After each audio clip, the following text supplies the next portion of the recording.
আগের লাইভটি প্রবলেম করছিল বারবার, যার কারণে কেটে দিলাম। যে বিষয়ে আসলে আজকে কথা বলার জন্য লাইভে আসছি, বিষয়টা হচ্ছে বিক্ষোভ সিনেমাটা অনেকেই দেখেছেন হয়তোবা। যারা হলে গিয়ে বিক্ষোভ সিনেমা দেখেছেন বিক্ষোভ মুক্তি পাওয়ার পর, এবং পরবর্তীতে ভিসিআরে বা টেলিভিশনে বা ইউটিউবে দেখেছেন, তারা বলতে পারবেন যে বিক্ষোভ সিনেমায় চিত্রনায়ক সালমান শাহ মানে কেমন অভিনয় করেছেন এটা আপনারা খুব ভালো জানেন। তো বিক্ষোভ যখন মুক্তি পায় তখন হলে দর্শক দেখে, এবং সেই সময়কার যখন মানে যত সিনিয়র সাংবাদিক ছিলেন, ফিল্ম ইন্ডাস্ট্রির যারা ছিলেন সিনিয়র লেভেলের লোকজন বা যারা ফিল্ম বোঝেন, তারা বিক্ষোভ সিনেমা দেখার পর সবাই সালমান শাহর খুব প্রশংসা করছেন। তার অভিনয়ের অনেক চরিত্রে উনি যেই অভিনয় করেছেন, একজন ছাত্র, একজন প্রেমিক, একজন সন্তান এবং একজন ছাত্রনেতা হিসেবে যে অভিনয় করেছেন, আসলে সবাই খুব প্রশংসা করেছেন। এবং সবাই সে বছর বলেছেন যে পরবর্তী বছর ওই বিক্ষোভ সিনেমার জন্য সালমান শাহ জাতীয় চলচ্চিত্র পুরস্কার পাবে, এরকম সবাই মানে বলতেন সালমান শাহকে। ধরেন আপনি যখন একটা ভালো কাজ করেন, তখন ভালো কাজের প্রশংসা মানুষ করে না, যে আপনার এই কাজটা ভালো হয়েছে, এরকম বলে তো মানুষ। তো তখন ওই বিক্ষোভ মুক্তি পাওয়ার পরও অনেকেই সালমান শাহকে বলছে যে আপনার এই কাজটা খুব ভালো হয়েছে এবং এই সিনেমার কারণে আপনি জাতীয় চলচ্চিত্র পুরস্কার পাবেন। যাই হোক, যখন সালমান শাহ হয়তো বা মানুষের এসব কথাবার্তা শুনে মনে মনে আশা করছেন যে না, আসলেই আমার কাজটা তো ভালো হয়েছে, আমি পাইতে পারি। মনে মনে আশা করতে পারেন না, একজন শিল্পী তার কাজটা যদি ভালো হয়, সে তো ওই ভালো কাজের বিনিময়ে একটা স্বীকৃতি আশা করতেই পারে। এখন যখন সালমান শাহ হ্যাঁ, আমি আসলে একটা মাঠে আছি, মাঠের কোনায় বসে কথা বলছি। আসলে নানান ঝামেলায় থাকি, ব্যস্ত থাকি, যার কারণে লাইভে কথাবার্তা বলার ওইভাবে সুযোগ হয় না। যার কারণে আমার কথা যদি একটু আস্তে শোনা যায় আপনারা জানাবেন। তো তখন আসলে গ্যাজেট প্রকাশ পায় যখন, তখন মানে সালমান শাহর নামটা আসে নাই। আসলে সালমান শাহ তখন জাতীয় চলচ্চিত্র পুরস্কারের তালিকায় সে বছর ওনার নামটা ঘোষণা হয়নি, যার কারণে তখন অনেকেই মানে আশাহত হয়েছেন এবং সালমান শাহ আশাহত হইতেই পারেন। কারণ প্রত্যেকটা শিল্পী তো আশা করে তার কাজের স্বীকৃতি, এবং ভালো কাজ করলে সেই ভালো কাজের স্বীকৃতি তো আশা করতেই পারে। যখন সালমান শাহ জাতীয় চলচ্চিত্র পুরস্কারে তার নাম মানে তালিকায় নাম দেখতে পারেন নাই, তো তখন কোনো এক রাতে কোনো একটা আড্ডায় মানে একটা আড্ডায়, ধরেন আপনারা আড্ডা দেন না, বিভিন্ন জায়গায় আড্ডা দেন, গল্প করেন, কথা বলেন, তো ওরকম একটা আড্ডায় সালমান শাহ বলছিলেন, মানে ওই আড্ডায় বারবার মানে যারা উপস্থিত ছিল তারা কয়েকজন বারবার সালমান শাহ ওই বিষয়টা মানে মনে করে দিতেছিল যে আপনি বিক্ষোভের জন্য জাতীয় চলচ্চিত্র পুরস্কার পাইতে পারতেন, কিন্তু আপনি পাইলেন না, অমুক পাইলো, এরকম মানে বারবার তারা স্মরণ করে দিতেছিলেন। তো তখন সালমান শাহ এক পর্যায়ে বলছেন, এই দেশে তো টাকায় জাতীয় চলচ্চিত্র পুরস্কার মিলে, তো টাকায় যদি জাতীয় চলচ্চিত্র পুরস্কার দিবেন আমাকে বলতেন, আমি টাকা দিতাম। এরকম একটা মন্তব্য সালমান শাহ করছে, সেটা আনঅফিসিয়ালি, মানে অফিসিয়ালি কোনো কথাবার্তা না।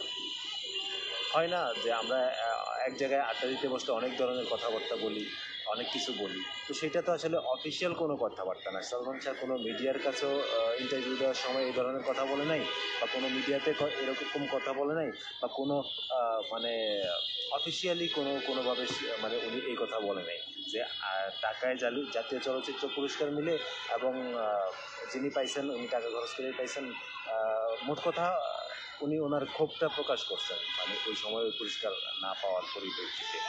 তো এই বিষয়টাকেই কোট করে পরদিন একটা মানে ম্যাগাজিন পত্রিকায় মানে একজন কন্ট্রিবিউটর বলতে যারা নতুন মানে সাংবাদিকতা পেশায় ঢুকে তারা কন্ট্রিবিউটর হিসেবে কাজ করে, তো ওরকম একটা কম বয়সী ছেলে কন্ট্রিবিউটর, সে এই সালমান শাহর নামে মানে এই নিউজটা করে এরকম কোট করে যে টাকায় জাতীয় চলচ্চিত্র পুরস্কার মিলে যে সালমান শাহ এরকম মন্তব্য করছে। তো স্বভাবতই ওই বছর যেই ভদ্রলোক সেরা অভিনেতা হয়েছেন, সেরা মানে অভিনেতা হয়েছেন ওই বছর, জাতীয় চলচ্চিত্র পুরস্কার পাইছেন। তো নিউজটা দেখার পর তার খারাপ লাগতেই পারে, হয়তোবা তিনি সেই খারাপ লাগাটা কিন্তু প্রকাশ করেন নাই, মানে কোথাও বলেন নাই বা কোনো মিডিয়াতে বিবৃতি দেন নাই। এখন এই টপিকে যখন নিউজ হয়েছে, তখন ওই পত্রিকার নিউজটা দেখার পর শিল্পী সমিতির যে সভাপতি ছিলেন, সেই সময়ে শিল্পী সমিতির সভাপতি ছিলেন আহমেদ শরীফ এবং সাধারণ সম্পাদক ছিলেন মাহমুদ কলি। তো যাই হোক, আহমেদ শরীফ তখন বিষয়টা নিয়ে খুব তোলপাড় শুরু করেন, হইচই শুরু করেন এবং সালমান শাহকে ডাকান শিল্পী সমিতিতে আসার জন্য। কয়েকবার উনি সালমান শাহকে ডেকে পাঠান এবং সালমান শাহ আসেন এবং আসলে তাকে বসিয়ে রাখা হয়, এই বিষয়ে কিছু বলা হয় না, কোনো কথাবার্তা বলে না। তো তখন এরকম কয়েকবার সালমান শাহকে ডাইকে আইনা বসে রাখে, কোনো কথাবার্তা বলে না ওই বিষয়ে। তো একটা ব্যস্ত শিল্পী, উনি তখন দিন রাত সিনেমার কাজ করেন, সিনেমা নিয়ে ব্যস্ত।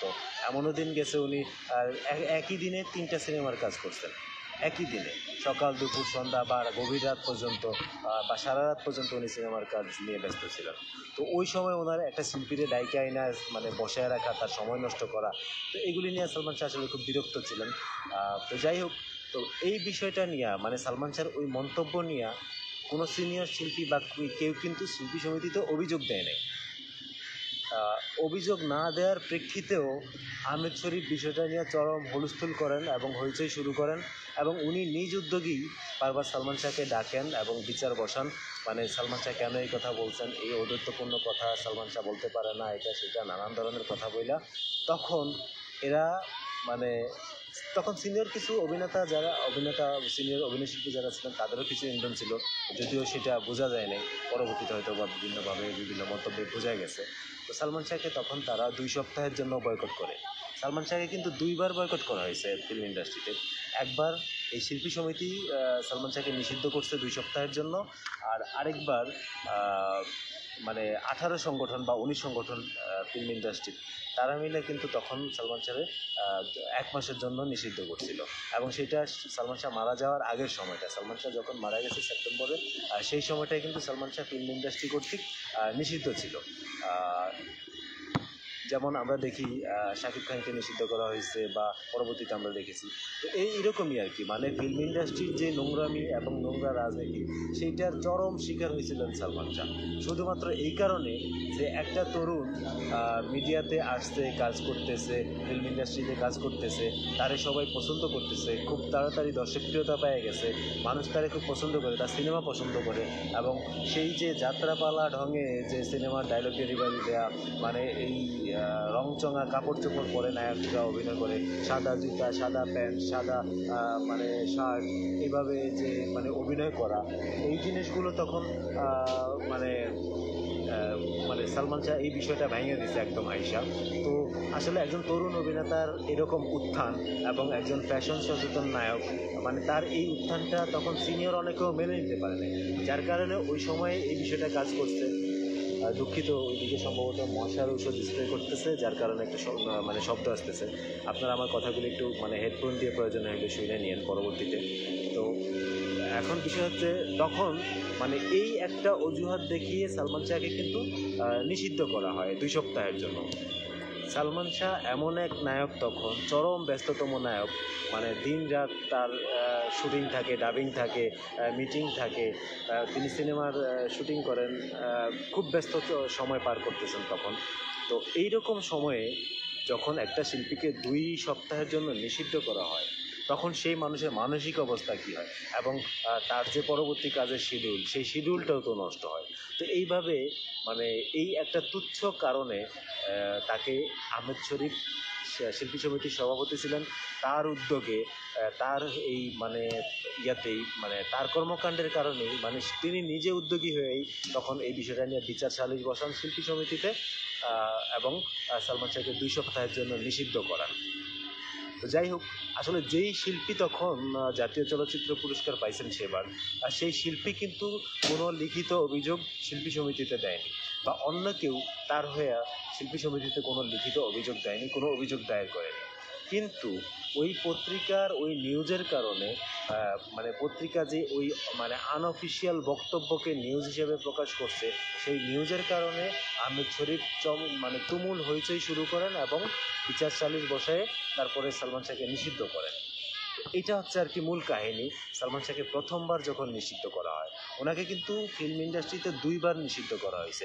একবার শিল্পী সমিতি নিষিদ্ধ করছে, আরেকবার মানে ফিল্ম ইন্ডাস্ট্রির যেই 18-19টা সংগঠন আছে, মানে মাদার সংগঠন হচ্ছে প্রযোজক সমিতি, মানে প্রযোজকদের যে সমিতি আছে সেটা, তারপরে অন্যান্য মানে প্রোডাকশন বয়দের সমিতি আছে, শিল্পী সমিতি আছে, পরিচালকদের সমিতি আছে, এরকম 18-19টা সংগঠন তখন ছিল। তারা সবাই মিলে মানে তাকে পরবর্তীতে 1 মাসের জন্য নিষিদ্ধ করে। তা আমি এখন যেই নিষিদ্ধের কথা বলতেছি সেটা হচ্ছে শিল্পী সমিতি কর্তৃক নিষিদ্ধ হওয়ার কথা, এবং 2 সপ্তাহের জন্য যেটা করা হয়েছিল। তো ওই অবস্থায় সালমান শাহকে এভাবে জব্দ করা হয়েছে, কোণঠাসা করা হয়েছে 2 সপ্তাহের জন্য নিষিদ্ধ করা, এবং ওই 2 সপ্তাহের জন্য মানে তাকে নিষিদ্ধ করার পর তার শিডিউল এলোমেলো হয়ে গেছে স্বভাবতই, মানে ঠিকভাবে কাজ করতে পারতেছিলেন না।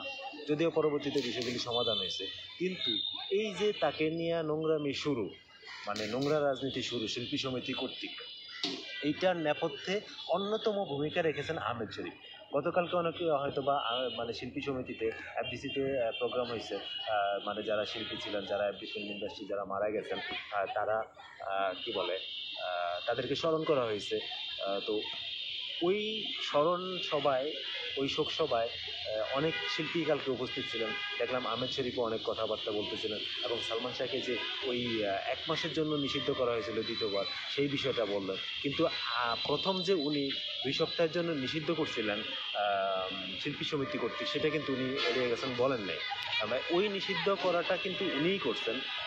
তো বিষয় হচ্ছে যে তখন কিন্তু সম্ভবত, আমার যদি ভুল না হয়, সম্ভবত অভিনেতা আলমগীর সাহেব জাতীয় চলচ্চিত্র পুরস্কার পাইছিলেন যেবার সেরা অভিনেতা হিসেবে, মানে যেবার সালমান শাহর বিক্ষোভ সিনেমায় পাওয়ার কথা। তো আলমগীর সাহেব একটা সিনেমার জন্য জাতীয় চলচ্চিত্র পুরস্কার পান, এবং সালমান শাহ সেবার পান নাই। এবং সেই বিষয়টা নিয়েই সালমান শাহ কোনো একটা আড্ডায় ক্ষোভ প্রকাশ করছিলেন, মানে বিভিন্নজন তার সেই ক্ষোভটা উস্কিয়ে দিচ্ছিল নানান ধরনের কথা বলে, যে আপনি পুরস্কার পাইতে পারতেন কিন্তু আপনি পান নাই, এরকম কথাবার্তা বলে। তো তখনই সালমান শাহ মন্তব্য করছিলেন, টাকায় যদি জাতীয় পুরস্কার মিলে আমাকে বলতেন, আমি টাকা দিতাম, হ্যাঁ আমাকে পুরস্কার দিতেন। তো এরকম কথাবার্তা বলার পরে তখনই আর কি ওনার ওই কথাটাকে কোট করে কোনো এক কন্ট্রিবিউটর কোনো একটা সংবাদপত্রের সে এটা নিউজ করছে। অথচ তারাই মানে সালমান শাহের কাছে বায়না ধরছিল যে তারা মানে মদ খাবে, ফরেন মদ খাবে, এবং সালমান শাহ যাতে সেটার ব্যবস্থা করে দেয়। তো সালমান শাহ তাদেরকে নিজের টাকায় মানে মদ পান করার ব্যবস্থা করে দিয়েছিল। তো সালমান শাহর টাকায় ওনারা ওই আড্ডায় মদ পান করছে, এবং মদ পান করার পরে সালমান শাহর ওই কথাকে তখন তারা কোট করে পরবর্তীতে এটা নিউজ করছে সেখানকার কোনো একটা সাংবাদিক, আমার নামটা মনে নাই ভদ্রলোকের। যাই হোক, তো পরবর্তীতে যখন এটা নিউজ করে এবং এই নিউজ প্রকাশ হয়, তখনই আর কি পরদিন এই নিউজটা প্রকাশিত হওয়ার পর আহমেদ শরীফ বিষয়টা নিয়ে খুব হুলস্থুল করেন। অন্য কেউ সেভাবে বিষয়টা নিয়ে কথা বলেন না, তবে সিনিয়র কয়েকজন, খুব সম্ভবত আলমগীর সাহেব ওই বিষয়টাতে একটু ইন্ধন দিচ্ছেন, যদিও সেটা প্রকাশিত না। কারণ হচ্ছে আসলে সিনিয়রদের উস্কানি ছাড়া এই বিষয়টা এতদূর পর্যন্ত গড়ানোর কথা না। হ্যাঁ, এতদূর পর্যন্ত গড়ানোর কথা না, এই কারণে যে একা যে এটাতে মানে আহমেদ শরীফ ইনভলভ ছিলেন এরকমও না। আর তখন তো আসলে সালমান শাহের সাথে তো প্রথম ঝামেলাটা হয় আনন্দমেলা যে প্রযোজনা প্রতিষ্ঠান, মানে সালমান শাহ প্রথম 4টা সিনেমায় সাইনিং করছিলেন, কেয়ামত থেকে কেয়ামত, অন্তরে অন্তরে, দেনমোহর, এবং আরেকটা কি যেন মৌসুমীর সাথে যে 4টা সিনেমা, ওই 4টা স্নেহ, এই 4টা সিনেমায় তারা মানে চুক্তিবদ্ধ হন। তো যাই হোক, পরবর্তীতে ওই যে বরিশালের যে ঘটনা এবং আরও কিছু ঘটনার কারণে মৌসুমীর সাথে সালমান শাহ সিনেমা করবে না এরকম সিদ্ধান্ত নেয়।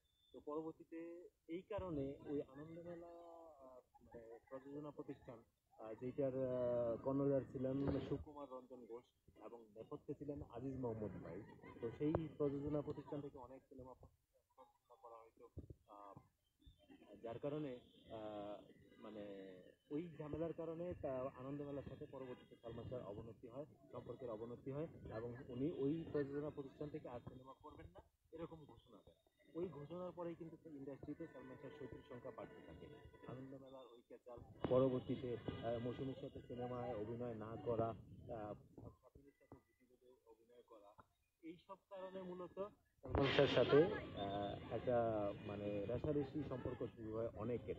এবং একটা স্বার্থান্বেষী মহল তখন সালমান শাহর পেছনে লাগে, যখন একের পর এক উনি শাবনূরের সাথে ভালো ভালো সিনেমা করতেছিলেন, দর্শকপ্রিয়তা পাচ্ছিল, সিনেমাগুলো সুপার ডুপার হিট হচ্ছিল। তো তখন আর কি ওনার পিছনে অনেকে লাগেন এবং এই বিক্ষোভ সিনেমা পরবর্তীতে এই নিষিদ্ধের ঘটনাটা শুরু হয় শিল্পী সমিতি থেকে এবং 2 সপ্তাহের জন্য তাকে নিষিদ্ধ করা হয়।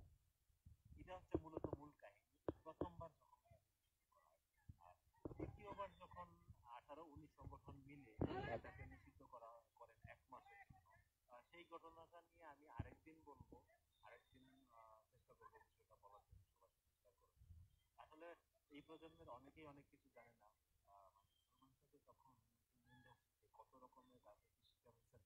রাজনীতি বলতে নোংরা রাজনীতি, এবং কত ধরনের গুজব রটানো হয়েছে ওনাদেরকে নিয়ে, কত ধরনের বানোয়াট নিউজ করা হয়েছে, এগুলো আসলে আপনারা জানেন না। যদি জানতেন তাহলে আসলে বিষয়টা বুঝতে পারতেন যে একটা মানুষকে মানসিকভাবে কতটা কোণঠাসা করে রাখা হয়েছে, সংসারে অশান্তি তৈরি করা হয়েছে বিভিন্ন বানোয়াট নিউজ করে। যাই হোক, আসলে অনেক কিছু ঘটছে ওনার সাথে, অনেক কিছু ঘটছে যেটা আপনারা কল্পনাও করতে পারেন। এই সবের ভিতরে থাইকেই এত মানসিক প্যারা নিয়েই মানে উনি একের পর এক অভিনয় করছে এবং ভালো ভালো সিনেমাও করে। মানে উনার বাহির থেকে ওনারা দেখে বুঝার উপায় থাকতো না যে উনি আসলে ভেতরে কতটা বিধ্বস্ত। এবং এই বিধ্বস্ত ওনাকে করতো ইন্ডাস্ট্রির কিছু মানুষ এবং মানে বন্ধু বেশি কাছে এসে মানে পরবর্তীতে শত্রুতায় যুক্ত হওয়া কিছু মানুষ। তো আসলে বাচ্চারা বল খেলতেছে, তো আমি আসলে মাঠের এক কোনায় বসে কথা বলতেছি, যার কারণে বল আমার কাছে এসে পড়তেছে। যাই হোক, এই হচ্ছে আর কি অবস্থা। তো আহমেদ শরীফের বিষয়টা কিন্তু এইটাই, মানে আহমেদ শরীফ শুধু ওই একটা ঘটনার কারণে, ওই একটা মন্তব্যের কারণে সালমান শাহকে শিল্পী সমিতি থেকে 2 সপ্তাহের জন্য নিষিদ্ধ করছে। এবং ওইটার নেপথ্যের অন্যতম নায়ক কিন্তু আহমেদ শরীফ, অন্য কেউ না। হ্যাঁ, এবং সিনিয়র কিছু অভিনেতা অভিনেত্রী ইন্ধন আছে। আরেকটা ঘটনা শেয়ার করি, মনে পড়ছে এখন। সেটা হচ্ছে একজন মানে খুব সিনিয়র একজন শিল্পী, মানে সালমান শাহ মায়ের বয়সী, উনি একটা লগ্নিকারী ধরে নিয়ে আসছে কোথাও থেকে। লগ্নিকারী বলতে প্রডিউসার, প্রডিউসার নিয়ে আসছে। সেই প্রডিউসার ইনভেস্ট করবে এবং সালমান শাহকে নিয়ে সিনেমা তৈরি করবে। এবং ওই মহিলা, ভদ্র মহিলা সালমান শাহকে অভিনয় করবে নায়িকা হিসেবে। সালমান শাহ স্বভাবতই মানে তার সরাসরি না করে। এখন এই না করাটা উনি পছন্দ করেন, না করছে কেন, এটা নিয়ে উনি মনক্ষুণ্ণ ছিল। পরবর্তীতে ওই অভিনেত্রীও, উনি এখন বাংলাদেশে নাই, বিদেশে চলে গেছে 5 বছর আগে বা পরে বিদেশে চলে গেছে। ওই অভিনেত্রীও সালমান শাহকে নিয়ে অনেক প্রোগ্রাম করছে, অনেক ধরনের গুজব রটাইছে সালমান শাহ নিয়ে। এবং সালমান শাহর মৃত্যুর সংবাদ পাওয়ার পরে, মানে যখন সালমান শাহ মারা গেছে, ওই দিন উনি বাইরে আউটডোরে শুটিং করতেছিলেন, সম্ভবত কক্সবাজার বা বান্দরবানে। উনি যখন সালমান শাহর মৃত্যুর সংবাদ পাওয়ার পরে উনি খুব বাজে একটা মন্তব্য, এবং ওই বাজে মন্তব্যটা তখন মানে ওই আউটডোরে যারা কাজ করছে ওইখানে একটা প্রোডাকশন করেছিল, উনি শুটিং করছে, ওনার কাছ থেকে আমার বিষয়টা জানা। তো উনি খুব বাজে একটা মন্তব্য করেন। এই বাজে মন্তব্যের কারণ কিন্তু এইটা, যে উনি সালমান শাহের সাথে অভিনয় করতে চাইছে, উনি লগ্নিকারী ধরে নিয়ে আসছে, প্রডিউসার ধরে নিয়ে আসছে, কিন্তু সালমান শাহ ওনার সাথে সিনেমা করতে রাজি হয়নি। হ্যাঁ, এটা মূলত মূল কারণ। এই হচ্ছে আর কি অবস্থা। আসলে সালমান শাহ অনেক কিছু ফেস করছে ফিল্ম ইন্ডাস্ট্রিতে, এর ভিতরে থেকে কাজ করছে, অনেক ভালো ভালো সিনেমা করার চেষ্টা করছে, উপহার দিচ্ছে। আপনি বিশ্বাস করেন যে আমাদের হয়তো জীবিত থাকলে আরো আরো মানে আরো অনেক ভালো ভালো কাজ আমরা ওনার কাছ থেকে পাইতাম, কিন্তু আফসোস খুব সকালেই আমরা ওনাকে হারালাম। তো যাই হোক, সবাই ওনার জন্য দোয়া করবেন। যারা মুসলিম আছে তারা নফল নামাজ আদায় করে নফল ইবাদত আদায় করে ওনার জন্য দোয়া করবেন। যেহেতু উনি দুনিয়াতে নাই,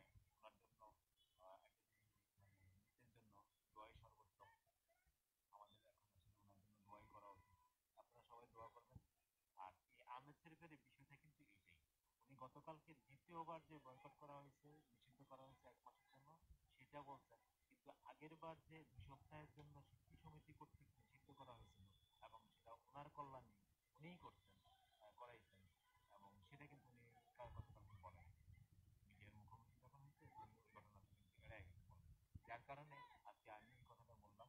আপনারা বিষয়টা জানিয়ে রাখেন যে আহমেদ শরীফ সালমান শাহকে 2 সপ্তাহের জন্য নিষিদ্ধ করছিল তুচ্ছ একটা মানে কারণ নিয়ে, তুচ্ছ একটা কারণ নিয়ে, যেটার কোনো অভিযোগও সালমান শাহের বিরুদ্ধে কেউ দেয়নি। হ্যাঁ, হ্যাঁ, দ্বিতীয়বারের ঘটনা, দ্বিতীয়বার যখন নিষিদ্ধ করা হয়েছিল 1 মাসের জন্য, সেটার অভিযোগ